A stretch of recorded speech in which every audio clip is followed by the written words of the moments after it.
Bien-aimés dans le Seigneur, je vous salue dans le nom de Jésus-Christ. Nous sommes là encore ce soir dans la présence du Seigneur. Je crois que vous êtes nombreux qui attendaient ce direct où nous allons encore parler de Jésus.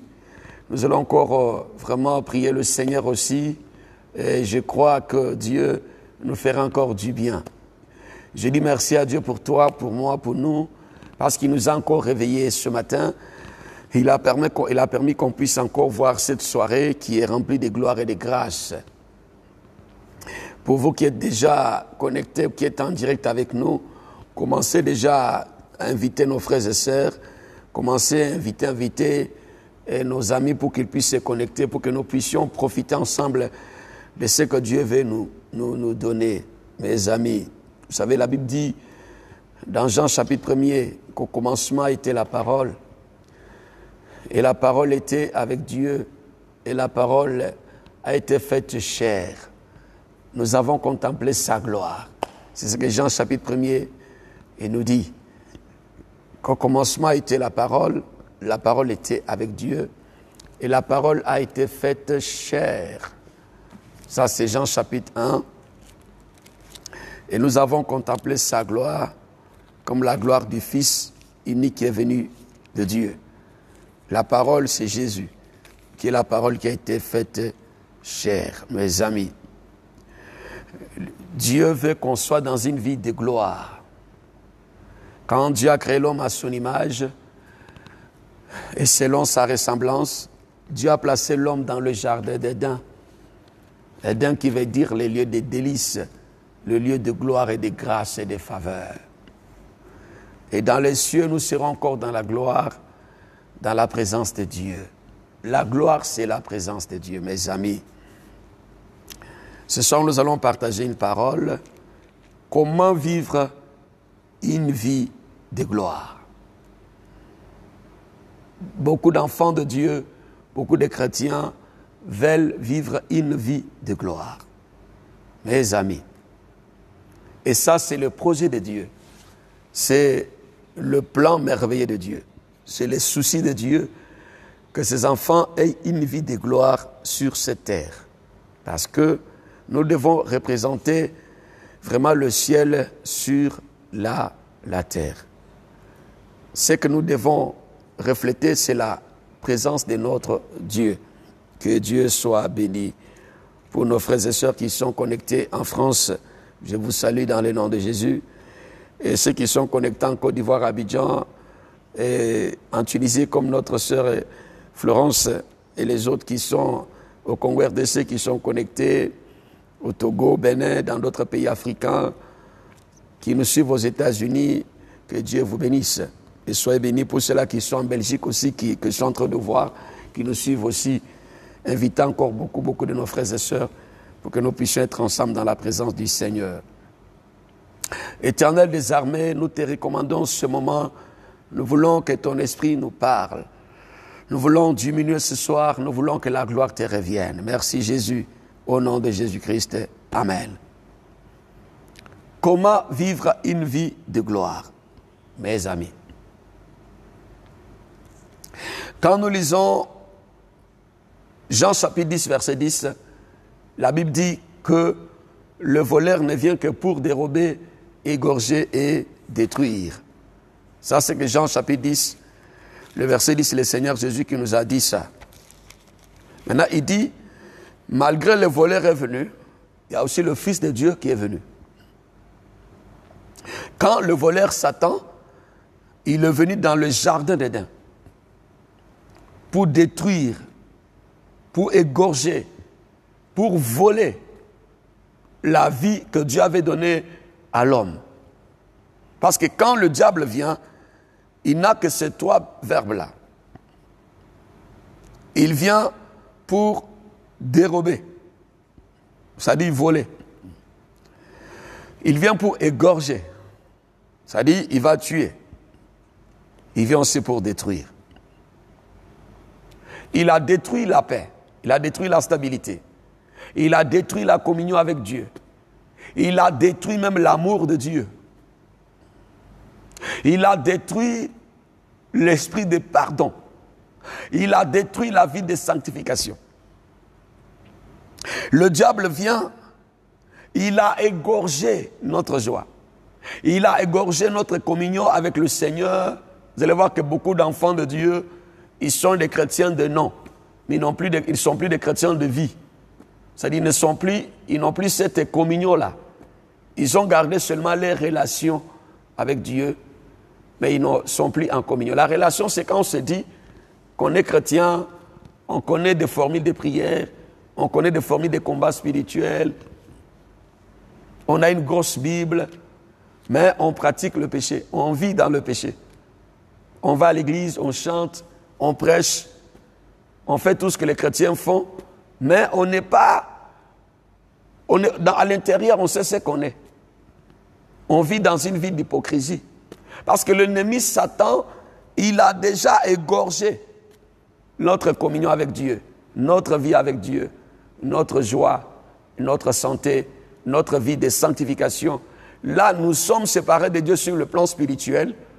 Et sur le plan physique, on nous voit en train de chanter, on nous voit en train de prêcher la parole de Dieu. On nous voit en train de, les amis, de prier en langue, de prophétiser. On nous voit dans l'école blanc, on nous appelle révérend, bishop, on nous appelle apôtre des nations. Mais on n'est plus en communion avec Dieu, mes amis. Parce que le diable, quand il vient pour égorger. Il y a beaucoup d'enfants de Dieu. Ils vivent dans l'impudicité, mais ils prient en langue, ils prophétisent, ils prêchent la parole, ils se disent évangélistes, elle se dit prophétesse, mais ne mêlent pas une vie de sanctification. C'est-à-dire le diable, il a déjà égorgé la vie de sanctification. Il a déjà égorgé l'amour de Dieu, l'esprit, la vie de prière. C'est-à-dire on devient comme des tombeaux blanchis. Tout est propre à l'extérieur, mais à l'intérieur c'est de la pourriture. C'est pourquoi Jésus, il parlait aux scribes, aux pharisiens, ceux-là qui avaient la loi, qui prêchaient dans les synagogues, qui s'autoproclamaient serviteurs, sacrificateurs, mais à l'intérieur, ils étaient des tombeaux blanchis. On ne doit pas, mes amis, proclamer les choses qu'on ne pratique pas. C'est trop dangereux quand quelqu'un est en train de dire « arrêtez l'impudicité », lui-même il est dans l'impudicité. C'est trop dangereux quand quelqu'un est en train de dire « arrêtez de mentir », lui-même il ment. C'est trop dangereux quand tu dis aux autres « il ne faut pas haïr », mais toi tu as la haine dans ton cœur. C'est trop dangereux quand tu arrêtes devant les enfants de Dieu. Tu leur dis arrêtez la prostitution. Frère, mais toi-même tu es dans la prostitution. C'est trop dangereux de dire des choses que toi-même tu ne pratiques pas. Mes amis, c'est là le Seigneur nous dit que le voleur ne vient que pour dérober, égorger. Satan aujourd'hui là, il a volé beaucoup de choses dans la vie des chrétiens. Et on ne peut pas vivre une vie de gloire, mes amis. Comment vivre une vie de gloire sur cette terre?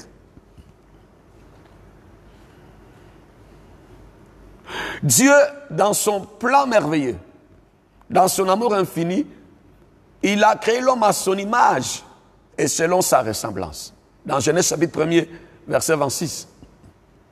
L'image et la ressemblance, on voit le caractère de Dieu, ce qu'on appelle le fruit de l'esprit. C'est-à-dire la vie de Dieu. On voit aussi ce que Dieu dégage, le pouvoir de Dieu. C'est l'homme avait en lui le comportement ou la vie de Dieu, et l'homme avait aussi en lui, mes amis, le pouvoir de Dieu ou l'autorité. Selon pas de faisons l'homme à notre image et selon notre ressemblance. L'image, ça veut dire, quand on nous voit, on doit voir Jésus. Quand tu parles, on doit entendre Jésus dans ce que tu dis. Tu parles comme Dieu. Tu aimes comme Dieu. tu pardonnes comme Dieu. Tu hais le péché comme Dieu. Ce ne sont pas de l'image et la ressemblance. Parce que la Bible nous dit, si quelqu'un est en Christ, est une nouvelle créature, ou une nouvelle création. Et les choses anciennes sont passées, et toute chose devient nouvelle, frère. Cela, Dieu dit, faisons l'homme à notre image et selon notre ressemblance. Là, quand Dieu disait ça, mes frères et sœurs, Dieu n'avait pas encore créé l'homme. Hein. Il dit, faisons. Avant de créer l'homme, Dieu dit, l'homme sera à mon image et à ma ressemblance. C'est comme quand Jésus a dit dans les évangiles, je bâtirai mon église sur cette pierre, sur le Christ, le Fils de Dieu vivant. Moi, Jésus-Christ, je bâtirai mon église. Il a dit dans les évangiles. Mais les jours de la Pentecôte, l'Esprit Saint est descendu sur les 120 disciples. Et c'est là qui avaient reçu l'évangile qui était prêché par l'apôtre Pierre dans Actes chapitre 2. Ils étaient ajoutés à l'église. Il a dit, je bâtirai dans le futur. Et Dieu aussi dit, faisons l'homme à notre image. Ici, et quand Dieu a conçu ce projet-là, c'est la même chose aussi. Avant qu'on soit converti, qu'on donne notre vie à Jésus-Christ, ou bien qu'on accepte de suivre Jésus, Dieu voulait à tout prix qu'on puisse ressembler à Jésus. Qu'on porte l'image et la ressemblance de la personne de Jésus, frère. Vous allez voir que beaucoup de chrétiens aujourd'hui, ils aiment Jésus qui guérit. Ils aiment Jésus qui chasse les démons. Ils aiment Jésus qui donne des prophéties. Ils aiment Jésus qui donne du travail. Ils aiment Jésus qui donne le mariage. Ils donnent Jésus qui donne la richesse. Mais ils n'aiment pas Jésus qui doit régner, qui doit être Seigneur. Parce qu'il y a une différence entre Jésus Sauveur et Jésus Seigneur. La vie de gloire commence quand on accepte d'abord Jésus Seigneur. Parce qu'un Seigneur, c'est quelqu'un qui règne sur le trône. Le Seigneur, c'est quelqu'un qui a le bâton des commandements en main. Avant de faire quelque chose, je dois me poser la question. Si Jésus était à ma place, est-ce qu'il allait se prostituer? Est-ce qu'il allait coucher avec un homme qui n'a pas encore marié? Est-ce qu'il allait s'asseoir et critiquer son frère comme je le fais? Est-ce qu'il allait mentir à sa femme? Est-ce qu'il allait mentir à son mari? Si Jésus était à ma place, est-ce qu'il pouvait faire ce que je suis en train de faire? Quand on l'insultait, quelle a été sa réaction? Il a dit, Père, pardonne-leur, car ils ne savent pas ce qu'ils font.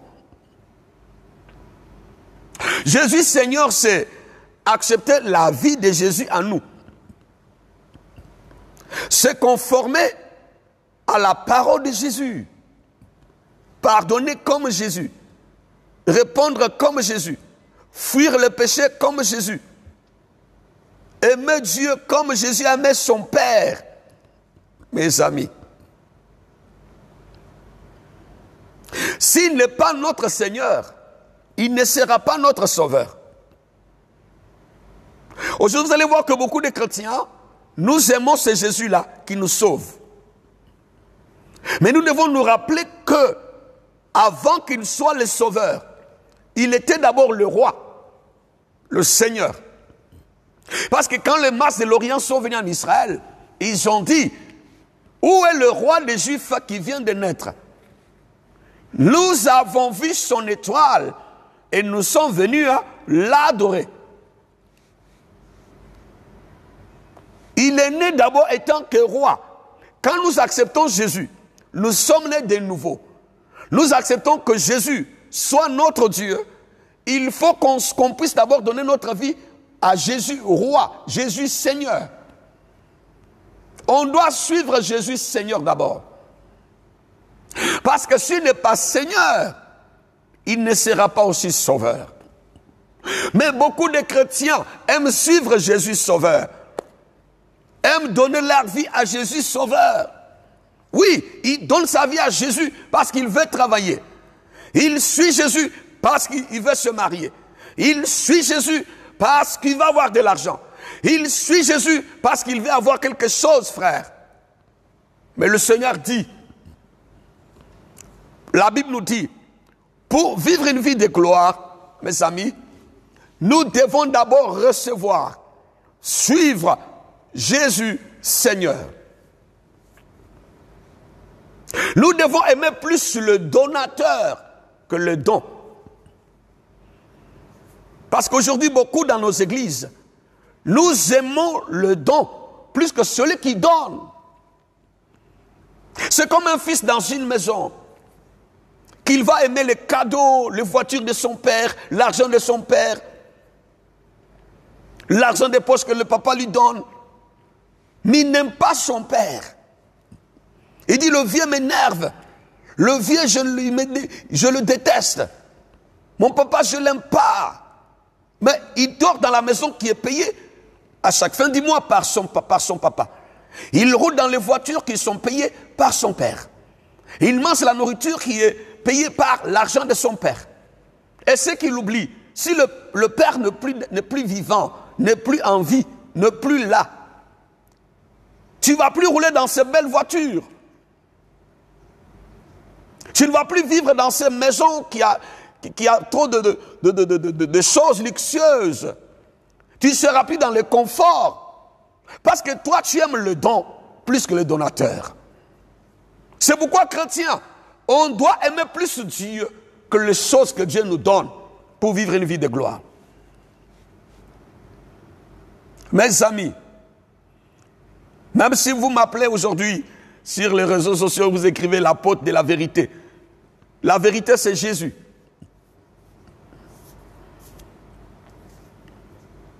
Et quand les mages de l'Orient ont dit, où est le roi des Juifs qui vient de naître? Quand il y a la nouvelle naissance là, il y a d'abord Jésus roi qui est né. Pas Jésus sauveur. D'abord. Parce que quand ils sont venus là, les mages de l'Orient, ils ont vu un roi dans le berceau. Jésus était roi mais dans le berceau. Il était roi mais dans le bras de Marie. Il était roi mais dans le bras de papa Joseph et maman Marie. Ils se sont prosternés devant lui. Dans l'état où le Seigneur ne pouvait même pas changer l'eau en vin. Dans l'état où le Seigneur ne pouvait même pas les guérir de leur maladie. Dans l'état où le Seigneur ne pouvait même pas multiplier les pains pour qu'ils mangent, ce mage de l'Orient. Je peux dire que le mage de l'Orient, ils ont aimé Dieu d'abord. Ils ont aimé Jésus roi, Jésus Seigneur. Ils se sont prosternés devant lui. Ils ont fait des offrandes. Ils l'ont adoré. Sans rien demander. Frère, aujourd'hui, pour donner à Dieu, on cherche d'abord que Dieu fasse un miracle pour nous. Pour servir Dieu, on veut d'abord que Dieu nous donne notre travail. Pour marcher selon la parole de Dieu, on veut d'abord que Dieu nous guérisse de notre maladie. Mais les mages de l'Orient, ils se sont prosternés devant Jésus qui était dans le berceau. Devant Jésus qui ne pouvait pas les guérir en ce moment-là. Devant bébé Jésus qui ne pouvait même pas changer l'eau en vin, ni multiplier le pain pour qu'il mange. Ils se sont mis à genoux, ils l'ont adoré. Chrétien, est-ce que tu peux continuer à adorer le Seigneur pendant que tu ne travailles pas? Est-ce que l'amour peut être encore grand dans ton cœur pendant que tu es malade? Est-ce que tu peux encore louer le Seigneur pendant que rien ne bouge ni rien ne marche dans ta vie, là on dira que toi tu as connu Jésus le Seigneur. C'est pourquoi vous allez voir que beaucoup de chrétiens ne sont pas stables quelque part. Et Dieu ne peut pas leur parler, leur dire là où ils sont en train d'adorer ni prier le Seigneur. Ils sont dans des temples remplis de démons. Ils sont dans le lieu où il y a les maraboutages, le fétichisme. Tellement ils ne se disposent pas pour que Dieu ouvre leurs yeux. Frère, tant que tu n'as pas cet amour de Jésus, Seigneur d'abord, Dieu ne peut pas ouvrir tes yeux, ni t'aider à comprendre là où tu es. Mes amis, où est le roi des Juifs qui vient de naître? Nous avons vu son étoile et nous sommes venus l'adorer. L'étoile qui symbolise la gloire. Ils ont vu la gloire comme la colonne de feu qui était sur le tabernacle de Moïse. Comme la colonne de nuée qui était sur le tabernacle de Moïse tous les jours. Et en bas de l'étoile, il y avait le Christ. C'est la même chose qu'il y avait la colonne qui était comme une étoile sur le tabernacle. Parce que le tabernacle de Moïse était construit selon le modèle que Dieu avait révélé. Chrétien, pour voir la gloire de Dieu, vivre la vie de gloire, tu dois construire ta vie selon le modèle qui est le Christ. Pour que la gloire descende sur le tabernacle de Moïse, il a fallu que Moïse construise le tabernacle selon le modèle que Dieu lui avait donné. Tout le bois et tout ce que Moïse avait utilisé pour la construction, les dimensions, la longueur, la largeur, les ustensiles, tout ce qu'on devait utiliser dans le tabernacle ou dans la tente d'assignation était révélé par Dieu. Mais aujourd'hui, beaucoup de chrétiens, ils vivent selon les choses qui sont révélées par l'Internet, les choses qui sont révélées par les stars de ce monde. Ils vivent selon ce que la télévision dit.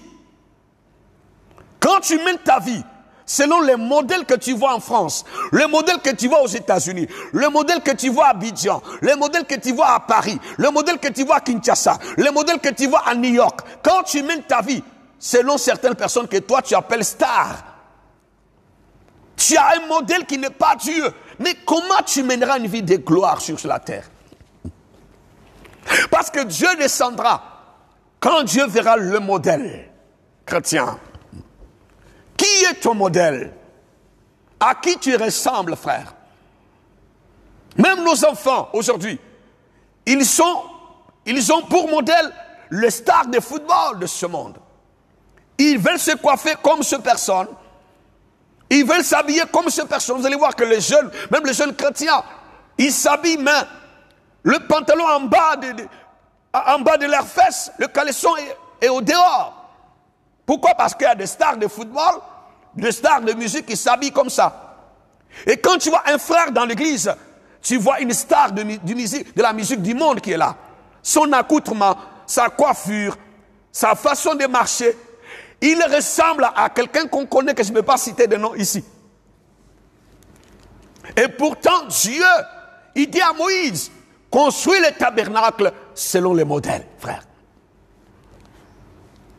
Même si nous sommes à côté d'un bishop et un archibishop, si nous voyons que cet homme-là, sa vie ne reflète pas la parole de Dieu, il doit plus être notre modèle. Parce que l'apôtre Paul dit, même si moi-même Paul je viens, vous prêchez les choses qui contredisent la parole de Dieu, ne me suivez pas.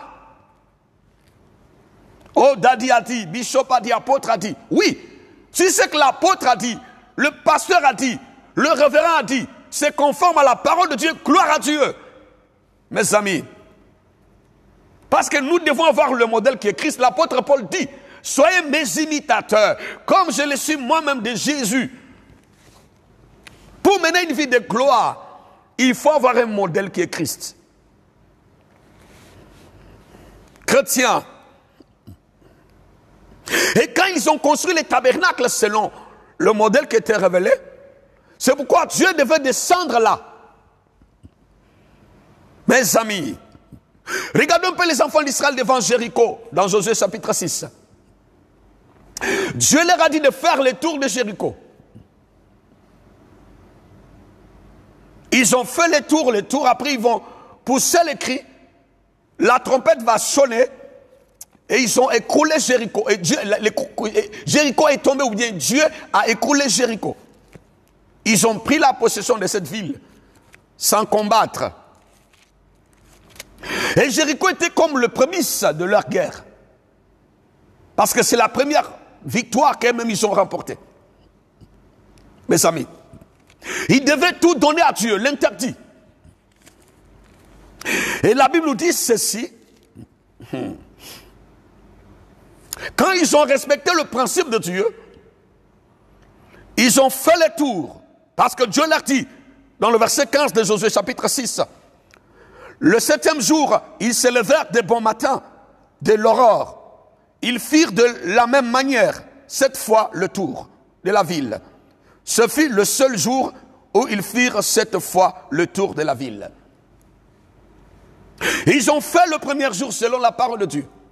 Ils ont fait le deuxième jour, le troisième jour, le 6e jour, le 7e jour, ils ont fait 7 tours selon la parole de Dieu. À la 7e fois, dans le verset 16 de Josué chapitre 6, comme le sacrificateur sonnait des trompettes, Josué dit au peuple, poussez des cris, car l'Éternel vous a livré la ville. Mes amis, quand ils ont poussé les cris, Jéricho est tombé. Et Dieu leur dit que tout ce qu'ils devaient prendre à Jéricho devait être sacrifié à Dieu, consumé. Mais ils arrivent dans le chapitre 7.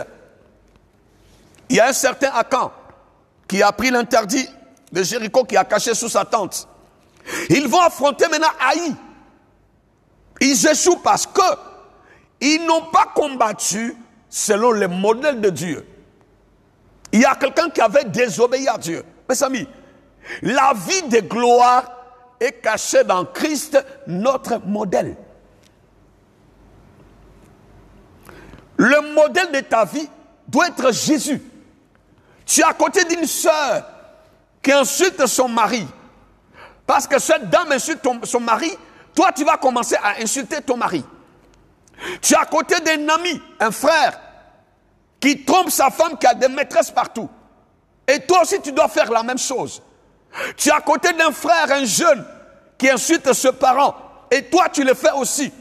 Tu oublies que la Bible dit honore ton père et ta mère. Frère, le modèle de notre vie doit être la parole de Dieu. Le modèle de notre vie doit être la vie de Jésus. Nous devons connaître la Christologie, l'ensemble d'enseignements qui concernent la personne de Jésus. Nous devons marcher à la lumière de la parole de Dieu, de la Genèse à l'Apocalypse. Qu'est-ce que la Bible nous dit, frère? Comment vivre une vie de gloire?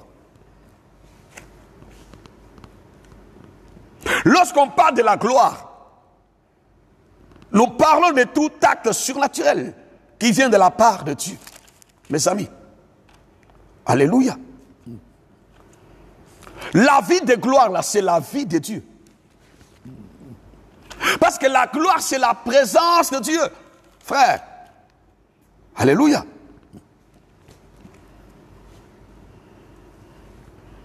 La gloire de Dieu est la présence même de Dieu, de sa manifestation, de sa vie. Quand quelqu'un dit « je vis la gloire », étant qu'enfant de Dieu, il vit la présence de Dieu. Mais il n'y a pas de gloire pour nous chrétiens sans Dieu. Et nous savons tous que le péché nous sépare de Dieu. Parce que la Bible nous dit dans Romains, tous son péchés sont privés de la gloire de Dieu. Et quand quelqu'un est en train de mener la vie de péché, de pratiquer le péché, il ne peut pas s'attendre à la gloire. Parce que le modèle qui est Dieu, qui est Christ, n'est plus avec lui. Parce que notre gloire ne dépend pas de notre intelligence. La gloire qu'on doit dégager ne dépend pas de nos stratégies. La gloire ne dépend pas de nos efforts, mais la gloire dépend de la présence, parce que la gloire, c'est la présence de Dieu. Alléluia. Quand nous parlons de la gloire, nous voyons la présence de Dieu. Nous voyons sa manifestation. Nous voyons la vie de Dieu au milieu de nous. Quand nous parlons de la gloire, nous voyons Dieu à côté de nous. Dieu avec nous, frères. Il n'y a pas de gloire sans Dieu.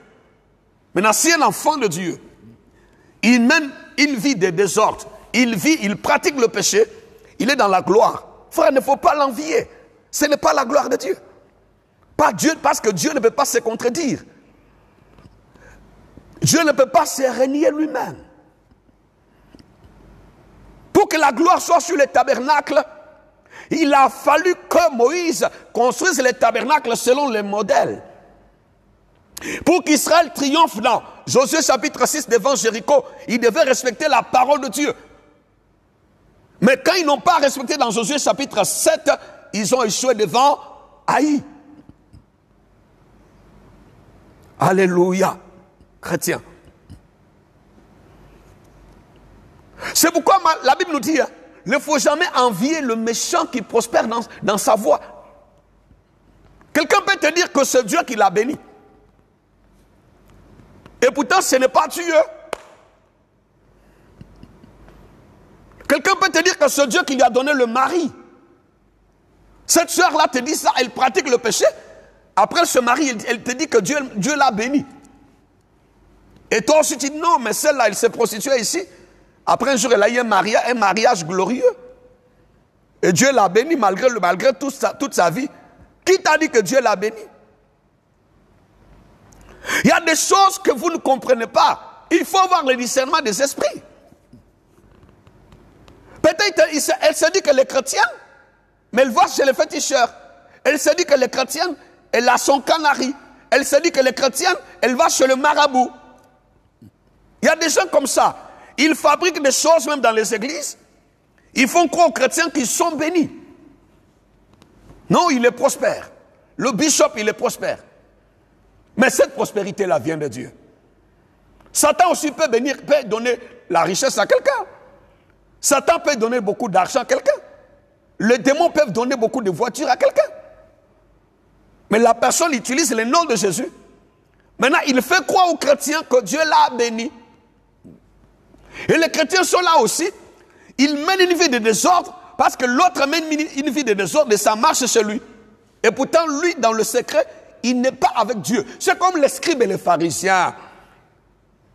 Ils étaient dans des robes blanches, mais ils n'étaient pas avec Dieu. Ce sont eux qui ont crucifié Jésus.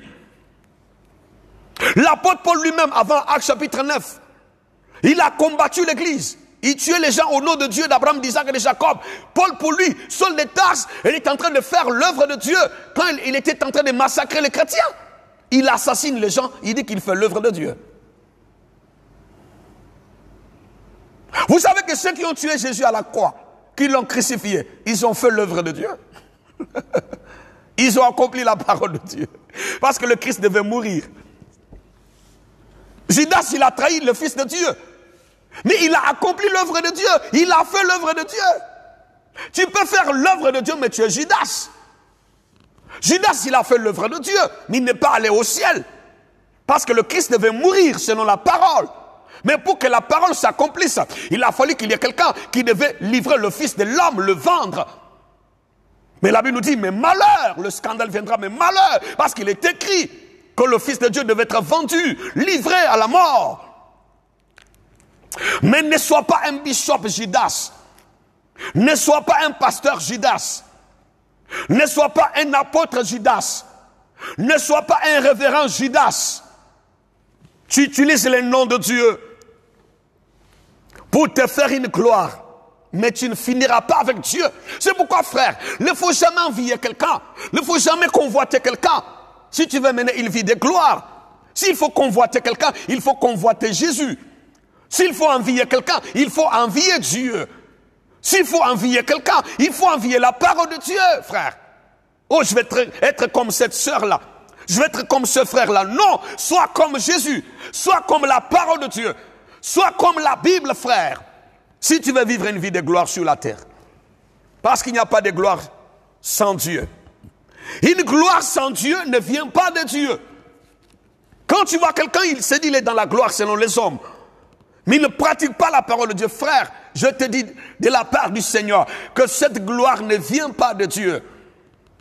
Peut-être c'est Satan qui est en train de maintenir quelqu'un. Satan peut ne pas attaquer quelqu'un dans le but que la personne puisse attirer les enfants de Dieu vers lui. Comme ça, il va les maintenir dans la vie de prostitution, dans la vie d'adultère, dans la vie d'homosexualité, dans la vie d'impudicité, dans la vie de désordre. Mais ils sont dans une gloire, mais qui n'est pas la gloire de Dieu. Jézabel était dans la gloire et pouvait financer les prophètes de Baal, leur donner des voitures, leur donner des maisons, leur donner de l'argent. Jézabel était dans la gloire avec son mari Akab. Ils ont construit les temples des Astartés. Mais cette gloire-là n'était pas de Dieu, frère. Parce que la gloire selon Dieu, elle est différente avec la gloire selon les hommes. Comme je l'avais dit l'autre fois, c'est comme la joie. La joie selon Dieu n'a rien à voir avec la joie selon les hommes. Vous savez, à un moment donné, quand les gens prêchent, ils disent non, oh, tu suis un pasteur, il n'a même pas une belle voiture, il n'a pas une belle maison, il n'a pas, est-ce qu'il voyage aussi, il va en France, aux États-Unis. Mais quelle onction il peut te communiquer? Est-ce qu'il est prospère pour qu'il te donne la richesse dans sa prière? Frère, mes amis, mais c'est de n'importe quoi, frère. C'est de n'importe quoi, mes amis. Excusez-moi le mot. Samuel, le prophète, il a prié pour Saül et devenu roi, mais il n'a jamais été roi. Samuel a prié pour David, il était devenu roi, mais il n'a jamais été roi. Samuel était un faiseur de roi, mais il n'a jamais été roi. C'est pas parce que quelqu'un n'a pas d'avion, un homme de Dieu, qu'il ne peut pas prier pour toi pour que tu aies un avion. Parce que ce n'est pas lui qui donne des avions. C'est Dieu qui passe par lui, par sa prière pour te donner de la gloire. Maintenant, si c'est l'homme qui distribue, au moins, on va laisser quelqu'un qui a beaucoup d'argent pour qu'il nous communique l'onction de l'argent. Vous savez qu'il y a quelqu'un dans la Bible qui était plus riche que tous. C'est Salomon. Jésus même a loué sa richesse. Il a dit que même Salomon dans sa gloire n'était pas habillé comme ça. Mais Dieu n'a pas porté le nom de Salomon. Il a dit à Moïse, je suis le Dieu d'Abraham. Il a dit, nous prions le Dieu d'Abraham, d'Isaac et de Jacob, le Dieu d'Israël. On ne prie jamais le Dieu de Salomon. Mais il était le plus riche de tous, frère. Il ne faut pas suivre les gens qui racontent n'importe quoi. Qui disent que, parce que lui il a des millions, ça veut dire qu'il est avec Dieu. Il a 10 voitures, il est avec Dieu. Il a construit 100 églises, il est avec Dieu. Il fait 5 cultes, il est avec Dieu. Il a 50 000 âmes, il est avec Dieu. C'est faux. Être avec Dieu, il y a ce qu'on appelle le fruit de la personne qui marche avec Dieu. Le fruit de la personne. Alléluia. Chrétien, ne te laisse pas berner, ne te laisse pas emballer par ces vendeurs d'illusions. La gloire de Dieu est cachée dans la crainte de Dieu. La gloire de Dieu est cachée dans la vie de la sanctification. La gloire de Dieu est cachée dans l'amour de Dieu. La gloire de Dieu. Quelqu'un peut être derrière un bobo. Il est inconnu. Mais il est avec Dieu. Quand Élie a dit que je suis resté seul, Dieu lui a dit ça, Élie. Il y a encore 7000 qui n'ont pas encore fléchi devant le Baal. Mais les 7000 là, ils étaient où? Ils étaient dans les coins comme Abobo, comme Kingasani, comme Kisenso. Ils étaient éloignés de la ville. Ils n'étaient même pas en pleine ville de Paris, loin, dans des banlieues cachées. Mais ils étaient avec Dieu. Et Dieu les connaissait. Alléluia. Nous sommes dans ce grand thème, comment vivre une vie de gloire. Shalom, shalom. Et que Dieu vous bénisse. Je vais m'arrêter là parce que nous allons prier ce soir. Nous allons prier pour que Dieu nous aide à vivre cette vie de gloire. Je sais que vous voulez qu'on continue, mais on va continuer le vendredi. Là où tu vas lever la main, tu vas dire au Seigneur, Seigneur, aide-moi. Aide-moi, je vais vivre une vie de gloire. Je veux vivre la gloire sur la terre. Prie le Seigneur, parle à Dieu. La Bible nous dit, la crainte de Dieu est le commencement de la sagesse. La Bible nous dit que tous ont péché, sont privés de la gloire de Dieu. Le péché nous sépare de la vie de gloire. Le péché nous éloigne de la gloire de Dieu. Prie le Seigneur. Dis à Dieu de te faire grâce. Dis à Dieu, Seigneur, fais-moi grâce. Fais-moi grâce. Aide-moi, Seigneur, je vais revenir à toi. Je vais revenir à toi. Je vais revenir vers toi, Seigneur. Oh Dieu, prie le Seigneur. Reviens comme l'enfant prodigue. Il avait quitté la maison de son père. Il était parti, frère, de la présence. Quand il est parti, il a commencé à souffrir. Il n'était plus sous la gloire, parce qu'il n'était plus avec Dieu. Notre gloire dépend de la présence de Dieu. Notre gloire, c'est la présence de Dieu. La gloire pour nous chrétiens, c'est la vie de Dieu. Oh Seigneur, prie le Seigneur. Dis à Dieu de t'aider. Dis à Dieu de t'apprendre. Dieu, Seigneur, apprends-moi à rester fidèle à toi. Aide-moi, je vais vivre avec toi, Jésus, pour manifester une vie de gloire. Seigneur, merci. Merci, notre Dieu. Merci, Jésus. Béni sois-tu, Seigneur, pour la vie de gloire. Aide-moi, Jésus. Dis à Jésus que tu veux construire ta vie selon les modèles. Le modèle qui est Jésus. Oh, merci. Tu es le temple de Dieu. Tu es le tabernacle de Jésus. Tu es le tabernacle de Dieu. Le tabernacle aujourd'hui, c'est l'église. C'est le temple de Dieu que nous sommes, frères. Prie le Seigneur. Dis à Dieu, Seigneur, je vais construire ma vie selon toi. Oh Dieu. Comme ça, tu seras toujours là tous les jours. Comme une colonne de feu. Tous les jours comme une colonne de nuée. Et toutes les nuits comme une colonne de feu. Prie le Seigneur ce soir. Prie le Seigneur, frère. Parle à Dieu, chrétien. Parle à Dieu, mes amis. Parle à Dieu. Rabasakayabo. Rokobo Sandabariaba. Rimamasikenderebo. Priez le Seigneur. Prie le Seigneur. Parce qu'il dit dans Exode chapitre 25, verset 9. Vous ferez les tabernacles et tous ces ustensiles d'après les modèles que je vais te montrer. À partir d'aujourd'hui, commence à mener ta vie selon les modèles qui est Jésus. Selon les modèles qui est la parole de Dieu. Selon les modèles qui est la Bible. Prie le Seigneur, que Dieu te donne la force. Prie le Seigneur. Priez le Seigneur. Priez le Seigneur au nom de Jésus. Merci Jésus. Dans le nom de Jésus, lève la main, je vais prier. Je vais prier pour nous tous. Seigneur, je vais prier ce soir, comme dans Genèse chapitre 12.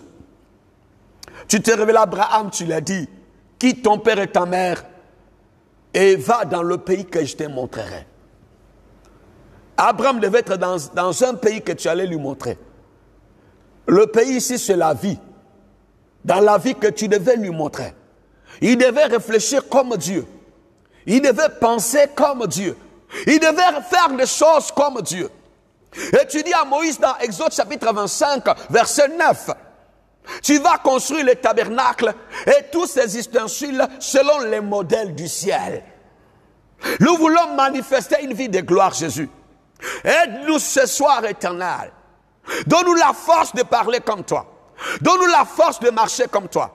Nous voulons que Jésus, Seigneur, remplisse nos cœurs. Que Jésus, Seigneur, remplisse nos vies comme les mages de l'Orient qui sont venus adorer Jésus, Seigneur, le roi des Juifs. Nous voulons que tu sois le roi de nos pensées. Que tu sois le roi de notre maison. Sois le roi de mon foyer. Sois le roi de ma femme. Sois le roi de mon mari. Sois le roi de mes enfants, Jésus. Oh Seigneur. Merci notre Dieu. Que la vie de gloire remplisse nos vies. Lève encore les mains, je vais prier pour la gloire.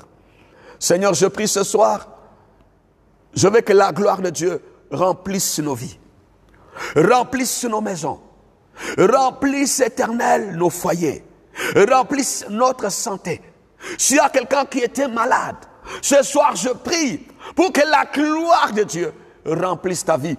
Et que tu sois guéri dans le nom de Jésus. S'il y a quelqu'un qui est découragé, qui était déçu par certains soi-disant serviteurs de Dieu, que Dieu te fortifie, qu'il réveille encore ta foi au nom de Jésus. Je prie pour quelqu'un qui est dans un foyer à trouble, un foyer à problème, où vous ne vous entendez pas, que la gloire de Dieu descende dans votre foyer pour restaurer, vous donner la paix. Je prie pour ce couple qui pleure à cause des comportements de leurs enfants.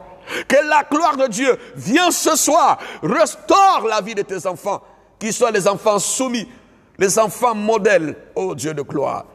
Que la gloire de Dieu arrive dans nos vies, dans nos maisons. Là où vous êtes confinés, vous êtes sous l'abri, en France, en Côte d'Ivoire, partout dans le monde entier. Que la gloire de Dieu vous visite. Ô Dieu de gloire, merci parce que tu bénis tes enfants. Merci Jésus parce que tu le bénis. Reçois la gloire, la louange et l'honneur. C'est dans le nom de Jésus.